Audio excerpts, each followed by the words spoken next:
Mm, mm. You can make it into your everyone. Good afternoon, everyone, and welcome to Wayside Recovery Center's Maternal and Infant Health Series. This afternoon, we will be hearing from Layo George regarding improving maternal outcomes through evidence-based digital community services. We thank you for joining us this afternoon, and we hope that you all will share again your role and location in the chat. We love to know who we are with this afternoon in community. And also, I'd like to just share you a little bit about Miss Lyle George. Lyle George is a nurse, healthcare administrator, and an entrepreneur focusing on maternal health and equity and social determinants of health. Layo is the founder and CEO of Wolomi, a maternal health startup that supports a companion app that provides resources and guidance to improve the experiences and outcomes for women of color during their prenatal periods. Before founding Wolomi as a quality improvement specialist at the District of Columbia Primary Care Association, Layo led 15 healthcare centers through value-based practice transformation and oral health primary care integration. She also served on the District of Columbia Board of Nursing for over 3 years. She currently serves on the board of Unity Healthcare, the largest federally qualified healthcare center in the District of Columbia. Layo can be found supporting mothers on social media at Wolomi app. I want to thank everyone for joining us, and I'd like to turn it over to Lyle George, and we welcome you to our ECHO session. This session is sponsored by the Minnesota Department of Human Services and a SAMHSA grant, which is the State Opioid Response 2 grant. Thank you, Lyle.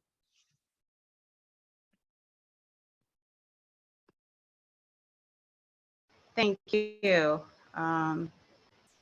Just make sure that this is set up. Can everybody see my presentation and you can hear me? Yes. Can you hear me? Oh, okay, great. All right. Start that again. Hi, everybody. Thank you so much for your time today. I am delighted to be here, and thank you for having me. My name is Layo George, and I am the founder of Wolomi. So today we're going to talk about improving maternal outcomes through evidence-based digital community spaces. I think a lot of the times, the reason why I felt like this conversation is very important is because we see a lot of innovation in the healthcare spaces and digital spaces, and oftentimes we're not quite sure if what evidence there are to show that this the new innovations are working. And I wanted to discuss one of the things that we are doing at Wolomi to make sure that, yes, we have a solution that's digital, but what are the kind of outcomes that we are measuring, making sure that we are integrating outcomes and putting outcomes at the forefront for as we support the healthcare system, as we support people, moms in the community. What is it that we're doing to make sure that the evidence is there? And a lot of the things that we will talk about here is the fact that we use a lot of evidence-based things that are already studied to prove that they have the improved outcomes. We use a lot of that in building the digital spaces that we have. So I want to tell you a story. This is what I call, at Wolomi, we call a survivor story. As we go and talk about this particular pilot that we did with March of Dimes in the District of Columbia, I wanted to tell you a little bit about some of the, we're going to dig into some of the data, but I wanted to tell you, put a face to this data. Oftentimes in the maternal health world, we always talk about the data about how much death, how much mortality, how much morbidity that's happening. And we sit in rooms and we talk about moms and families like they're just data. And I think for us, as we do this work, it's very important for us to remember the faces and names and their story behind the reason why we do what we do. So I'm going to tell you this mom. She is a story about this mom who is three weeks postpartum. So this mom, actually, we were contacted by her friend. So a friend contacted us on social media. You know, we are a startup and we're very active on social media. The mom contacted us and pretty much just said, "Hey, I have a friend that's living with me that just had a baby, and I am concerned that she's struggling with breastfeeding. But even though she's complaining that she needs help with breastfeeding, but I really think that something is going on with her. Can you please talk to her?" And one of the things that we said, then we coach her, okay, have your friend download the app, and with the partnership that's covered under the partnership with March of Dimes. This is in the DC, Maryland, Virginia area. And so the friend downloaded the app, and a mama companion then contacted the mom. And in the conversation, we begin to understand that, yes, this mom was very concerned about breastfeeding, but there's something else that was going on with the mom. The mom started to tell us that she just doesn't feel right.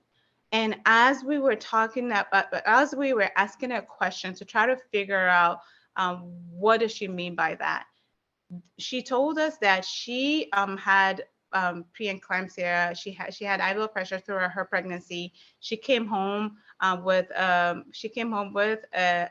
blood pressure cuff, and as she was discharged, mind you, she's 3 days postpartum. And every time she takes this blood pressure, every time she uses her blood pressure cuff, the numbers are high, and she also does not feel good. So she knows the number that she was supposed to look for, and the numbers are very high. She called the 911. There's has been a time where she called 911. 911 came to her house. They took her blood pressure and told her she was fine, but she knew that something was not right. And her blood pressure, the one that she was getting using the PowerPoint, using the blood pressure cuff that was given to her, was reading something different. So this mom started to go through this where she felt that maybe there was something wrong with her. Maybe there's something wrong with the way she was taking the blood pressure cuff. If 911 is telling her that she was fine, but she knew inside of her that something was just wrong and wasn't feeling quite right. And so we started to ask her, so what are these kinds of numbers that you're getting? And so she told us a number. It was very alarming. And right there, we realized that the problem was not that this mom was not doing the right thing that she was supposed to do. She's calling 911 because, and she's contacting her doctor. She's doing all these things, but the issue was she was not contacting the right doctor. So first we had to figure out, okay, who's your doctor? Who's your OB? Who do you exactly need to be talking to? And then we realized that the problem was that she wasn't given the words, and she did not know how to communicate her needs and her wants to the healthcare system. And knowing from working with a lot of moms in Wolomi, we know that this is something we see often. Sometimes there's just not the words to use to get the right thing from the healthcare system, a system that's already prone to not listening or not paying attention. So we told the mom that now you need to contact this right OB and really just tell her that you want to see her. Something is wrong and you want to see her. And so she called her doctor, and the doctor said, I would see you the next day. The first appointment the next day. She went into the appointment, and from there the provider transferred her to acute care, and she was admitted for 3 days. And ladies and gentlemen, that is how Black women die in this healthcare system. Imagine the pathway that she had to get to a place where she was admitted, where she was listened to. where she was then see as, oh my gosh, this is very bad, and you need to be seen for a certain period of time. And so if the friend hasn't found a community where she could feel like she could talk to somebody, if she didn't have follow through, it's quite possible that that mom will stroke out in the house and die. And so I want you to think about this when we go through this this conversation about the different evidence base that we've used in supporting our mom on this digital space. So what is Wolomi? Wolomi is the first digital community that's created by a Black nurse for women of color.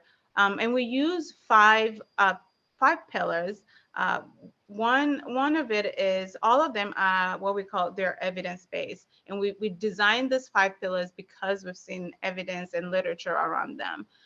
So the idea of interdisciplinary care is something that there's strong evidence around. I don't know if anyone is familiar with the midwifery, evidence of midwifery, and just the ability for midwifery to have good outcomes, especially when it comes to moms with low risk. So this idea of interdisciplinary care to prep mom for provider and to improve the provider-patient relationship is something that's very, very important to us. And then Mama Companion. The Mama Companion, think of it as the community health worker. So that's our version of the community health worker model. So we know that community health workers, there's plenty of evidence around that community health worker model does improve outcomes in general with different population. And then community, the literature behind group care. Many of us might be familiar with centering. While we don't use centering at Wolomi, we definitely use the evidence behind group education and group care. Also, perinatal mental health integration. That for us is very important. We cannot separate the mom from what they're going through. We know that evidence shows that, especially for the population that we serve, mental health integration is crucial. I remember the presenter that presented in the last webinar, and her just talking so much about that integration, the need for the integration of mental health and the evidence behind it. And of course, early childhood development for us is very important. So just a little bit, we work with any organization that wants to improve maternal health, including insurance and employers. So what does that look like for us? I talked a little bit about in the story that we talked about before. I talked a little about how it works, how sometimes the pathway of us supporting mom works. The feature that we have on the digital platform right now is the ability for moms to ask experts. We think about it, the doulas, any of those experts, the interdisciplinary model for us, including the ability to have the experience from an OB and from a midwife, and that's very crucial to us. And bringing in nutrition, I believe, to have access to nutritionists and all of those things where moms can talk and ask questions to demystify the idea that the white coats, where it's sort of like these clinicians are out there somewhere and they're not relatable. So this is one of the things, the key component of being able to ask experts in a community setting. And our weekly pregnancy updates is written by a midwife. Again, that interdisciplinary care. This is really where we train the mom on what are the questions that you need to ask the experts. I'm sorry, the providers when you have your provider appointments.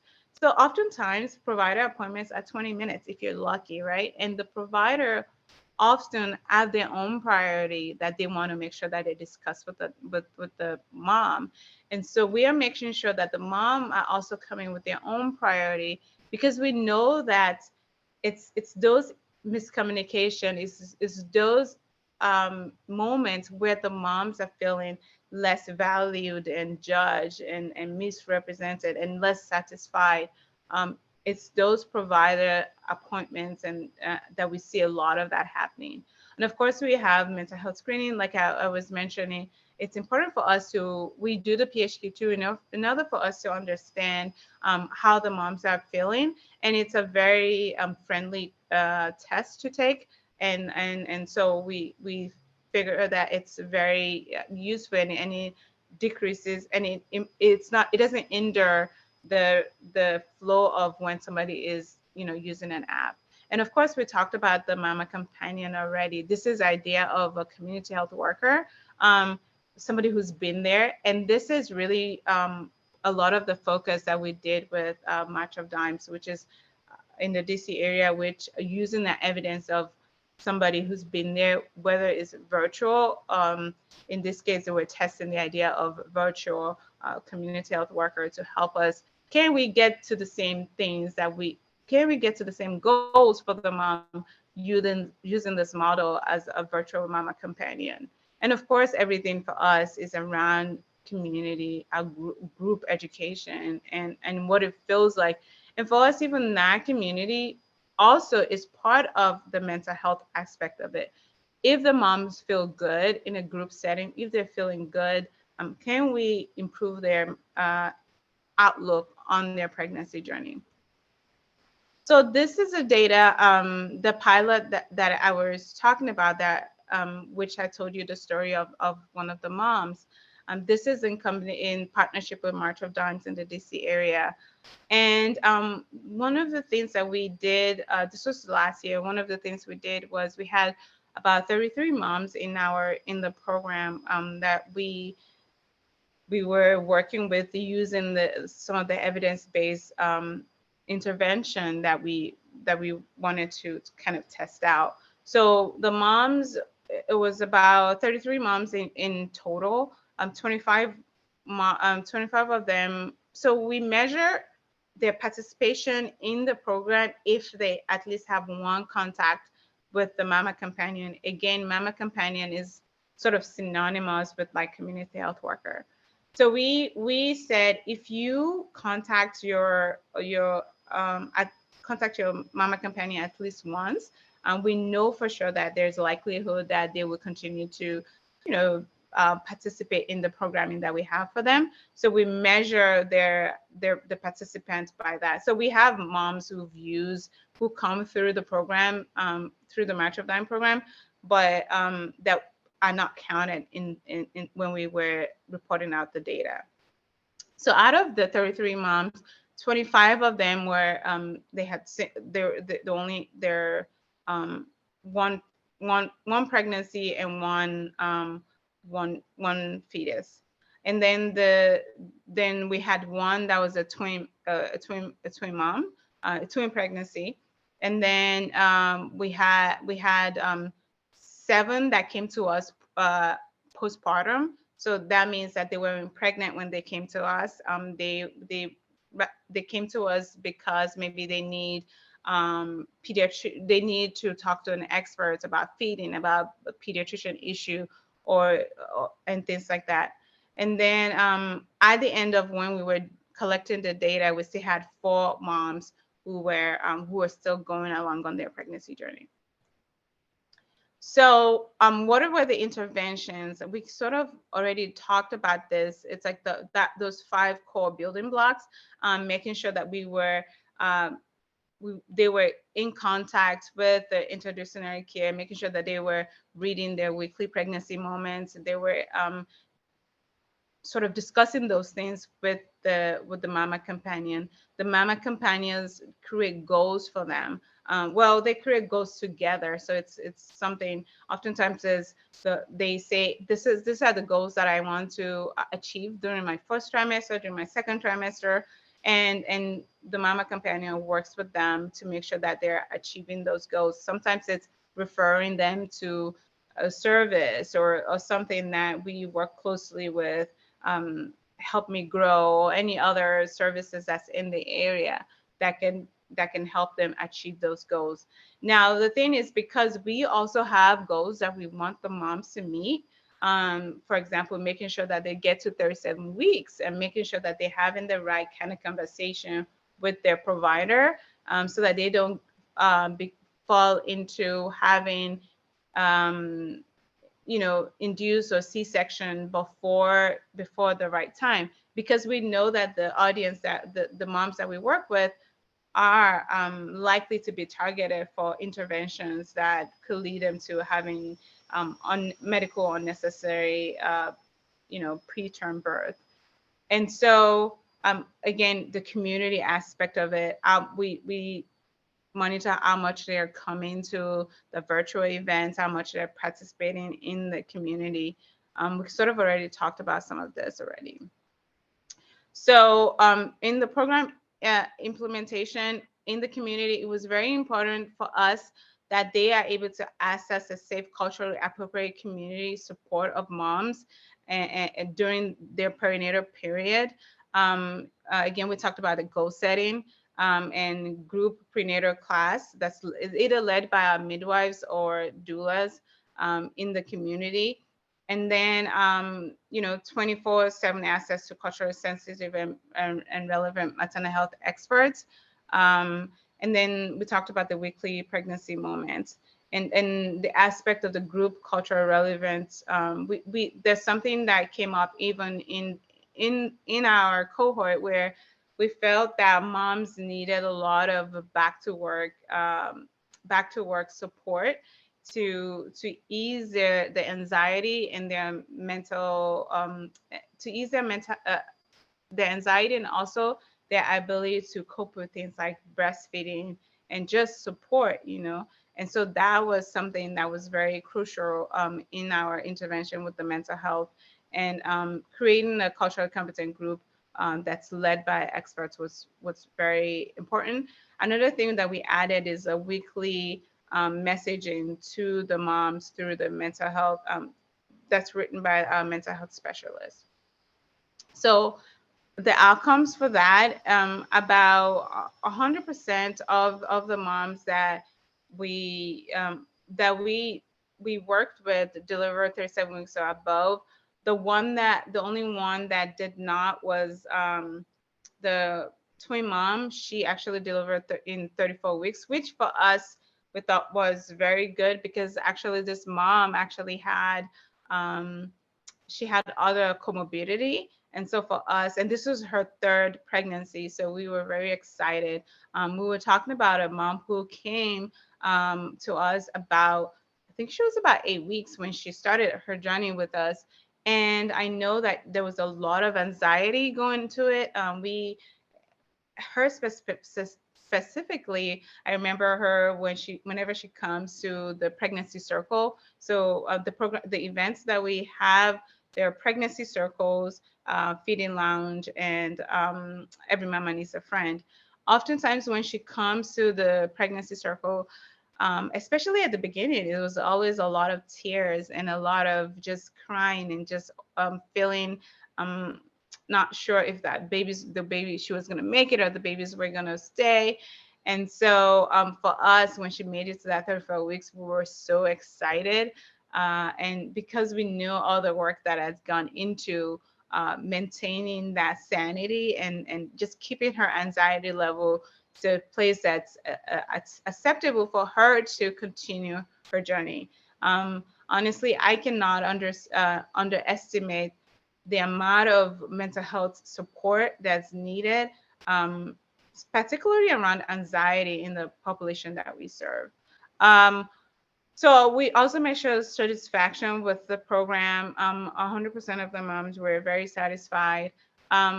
In coming into the program, 100% of our moms were screened for depression.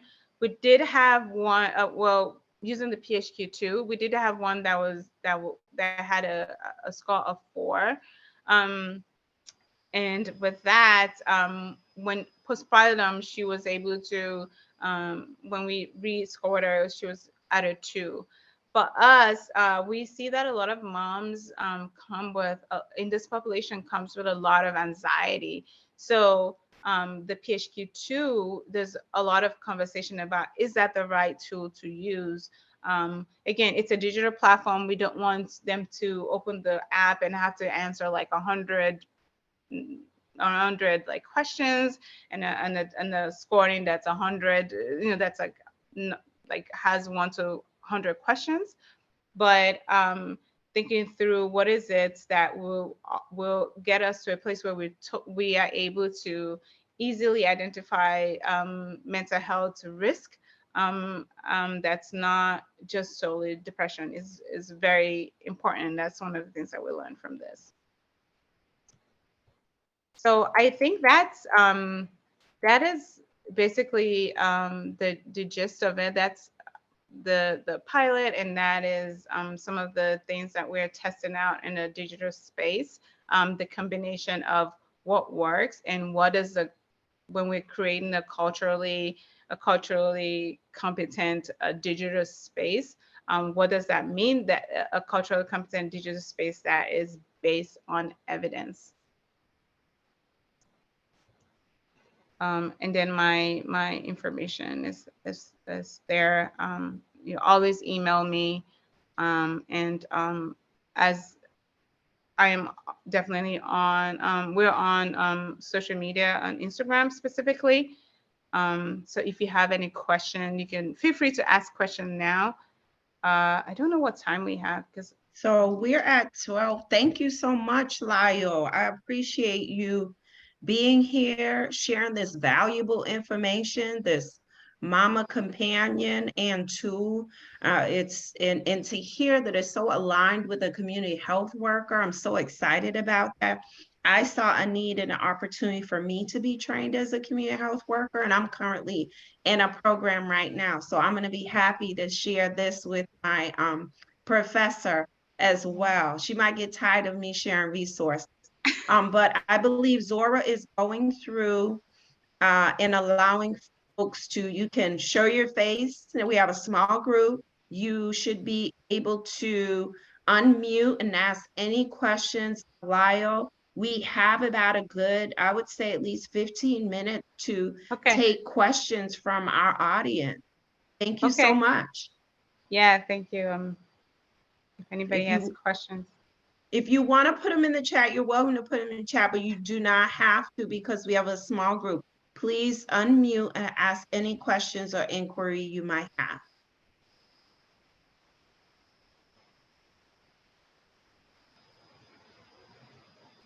Well, it sounds like it's very quiet.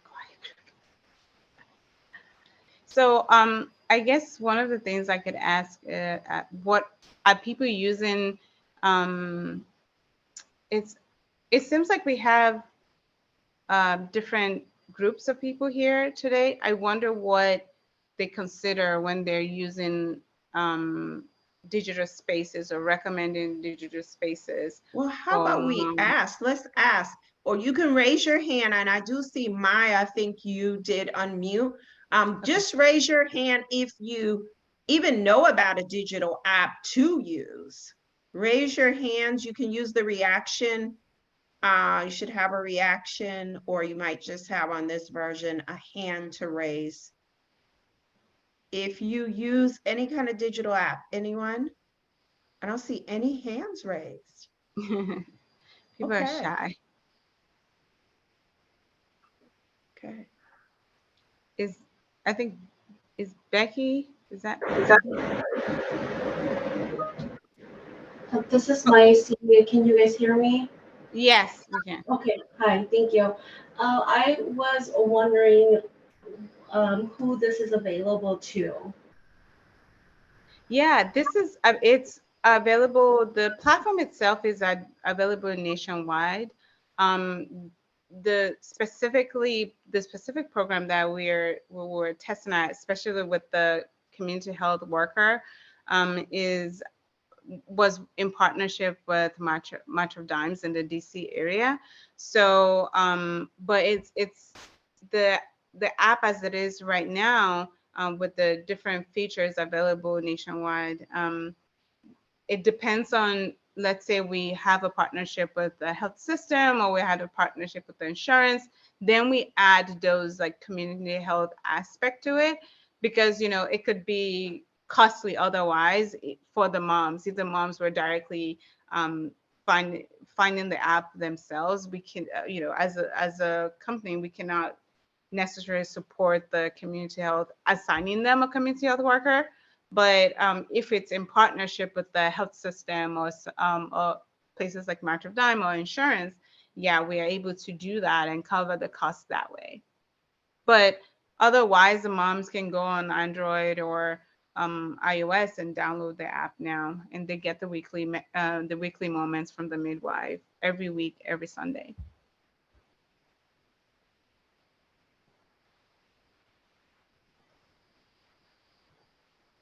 Thank you for that.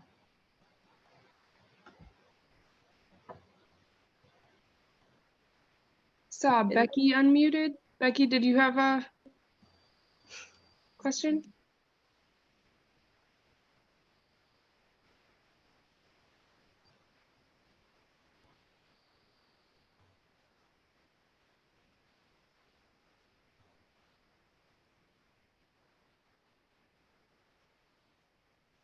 I saw Becky also unmute. One of the things I'd like you to share a little bit more about, if you could. I think she put Layo. a question in the thing. Chat. Okay.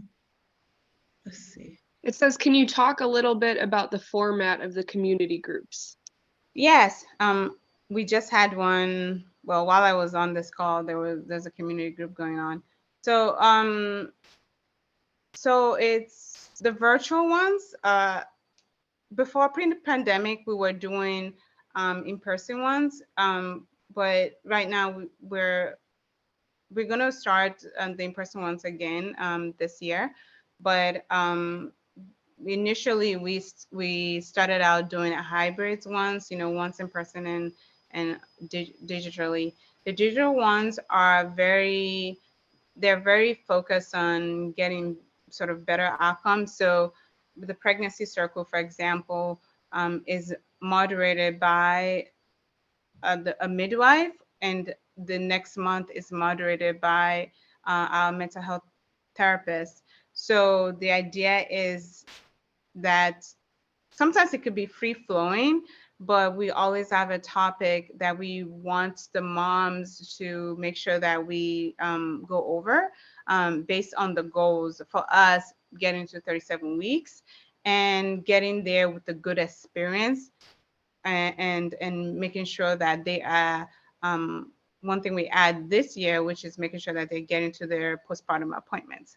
So our goals are very, very tailored to our target audience because we know what the pain points are.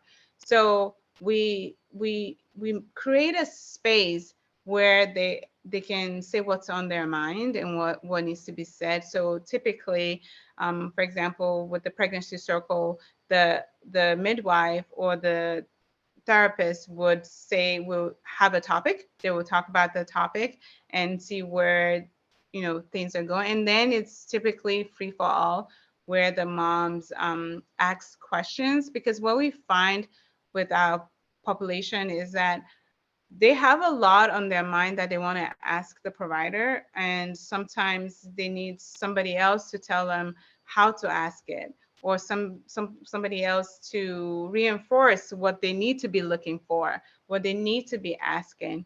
And then also supporting one another is like very, very, very important for us. Like, yeah, so giving space to ability to support one another. I will tell you though, sometimes, for example, when the twin mom was with us, the first few minutes consist of her crying, right? Like, so you have to stop and address those things and create space for that, because with the population that we serve, there's just a lot of anxiety and then a lot of stress, right? With frustration with the healthcare system, frustration with the day-to-day racial thing that it might be feeling, frustration, at work or whatever, frustration with a lot of those things. And then, being human, frustration to whatever comes with being a human being. So creating space for that is a priority. Yeah. Does that answer your question? And the feed-in lounge is the same. It's always led by the lactation expert. Again, with one question based on oftentimes with the one-on-one that's happening, or and then creating space for them to ask questions.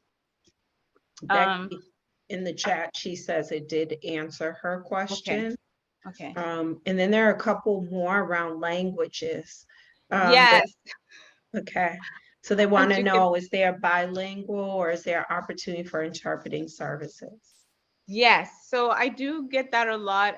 So we are a small startup and we're growing, and we do truly want to be supportive of women of color as long as they associate. I mean, we accept everybody, to be honest, but I think for us, what it really means to create a culturally competent environment really mean that we can have a space where moms can truly feel at home.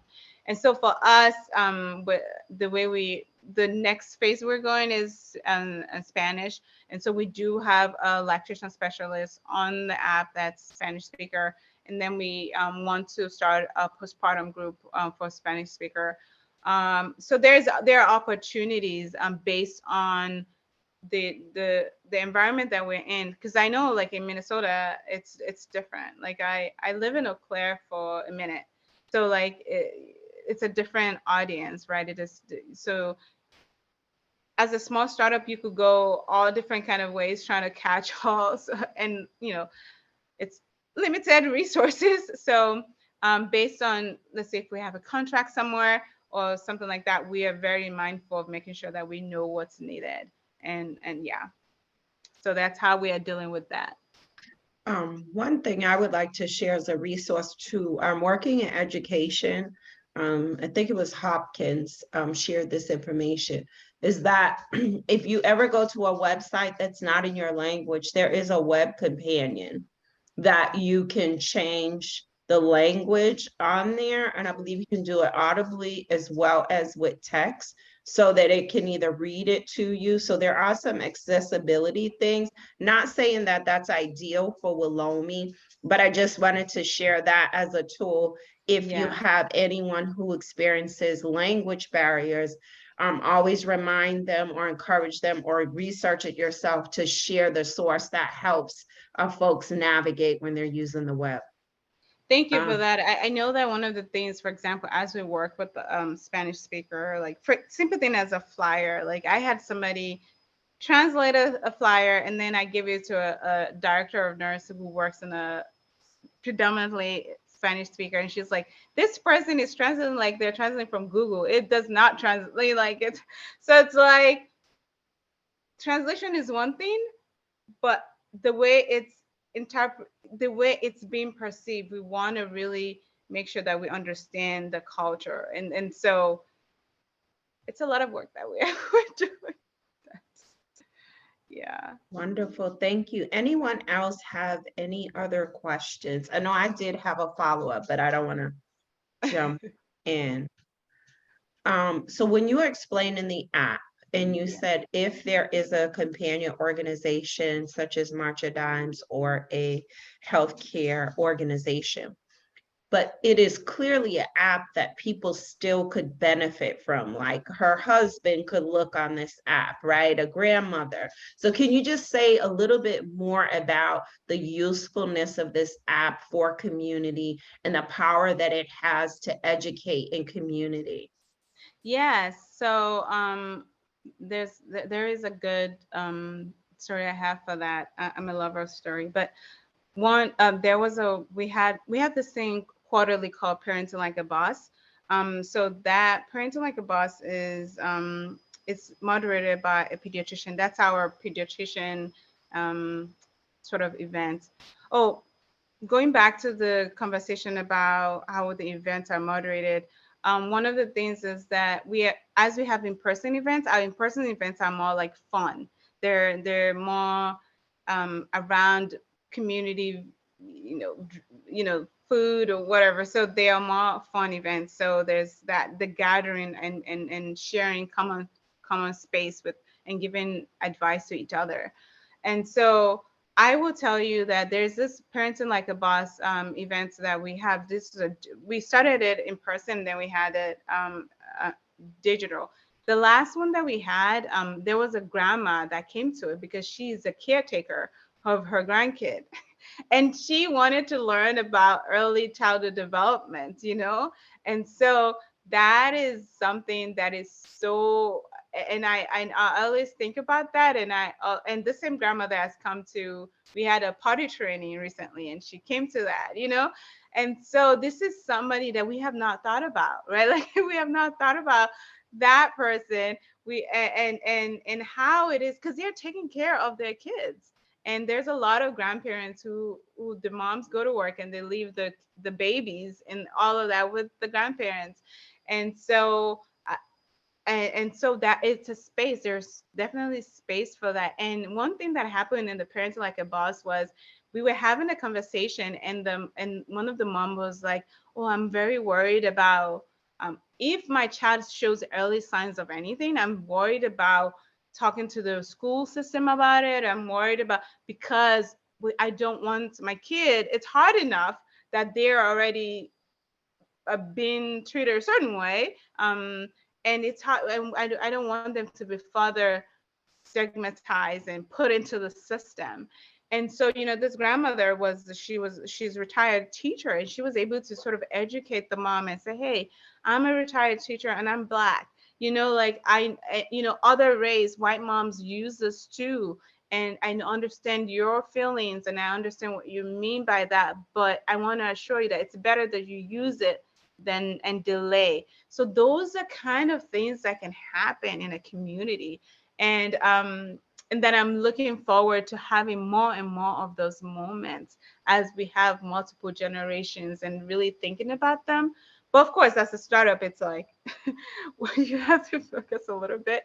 But you're right with the dad, right? Like I know when I was pregnant, my husband was the one that was on the apps that was doing the weekly moments. And we've had moms who have been referred by their partner because they moved to a different place and they're like, you need community, you should check out this app, you know? And so, yeah, there's definitely space for that. And so the moms themselves can, you know, we're looking at opportunity to do partnerships, you know, where we can let moms at least know that this exists, right?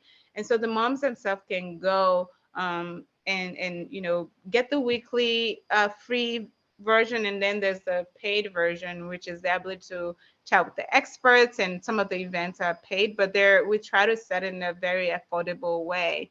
Well, affordable is, you know, is very relative. So but we try to do it in a way that's affordable. Like but you have that weekly moments and you have the ability to chat in the community for free.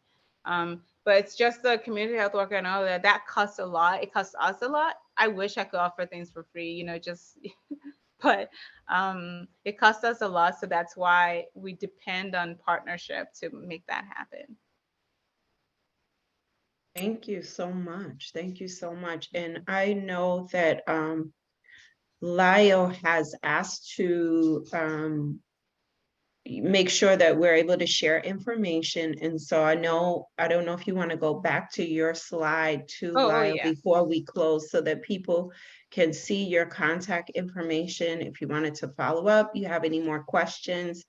If you also feel like this was amazing presentation today and just it's valuable, maybe even for your organization to learn about it, we will download the video and upload it to Wayside's maternal infant health page under our education and training.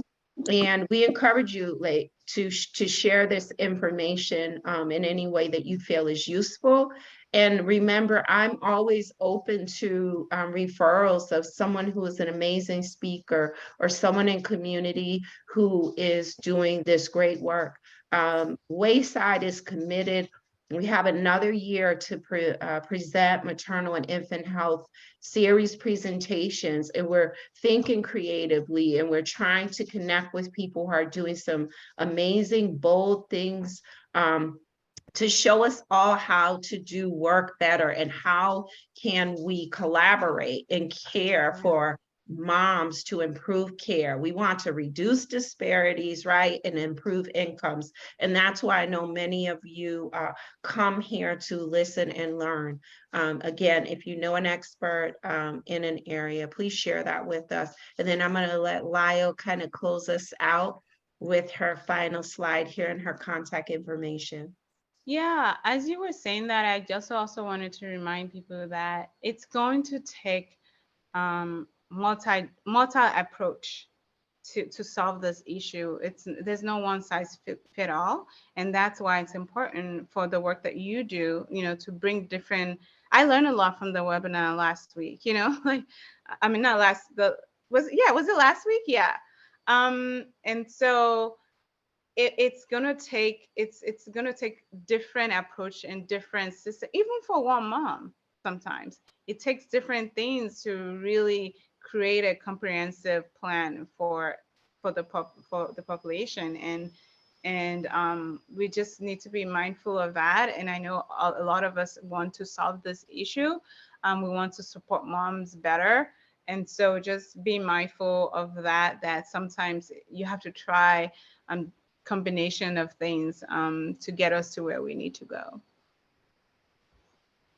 And yes, if you can always email me, layo@wolomi.com. I'm also on Instagram @Wolomi app. And of course, our website is on there. I would love to hear from you and see how we can, what are the situations that you're facing, and how we can support you. Thank you, thank you, thank you. Thank you. There was a question in the chat about sharing the PowerPoint. This PowerPoint will not be shared. However, the video will be available for folks to review. Thank you, everyone, for your attendance, and have a great rest of your day.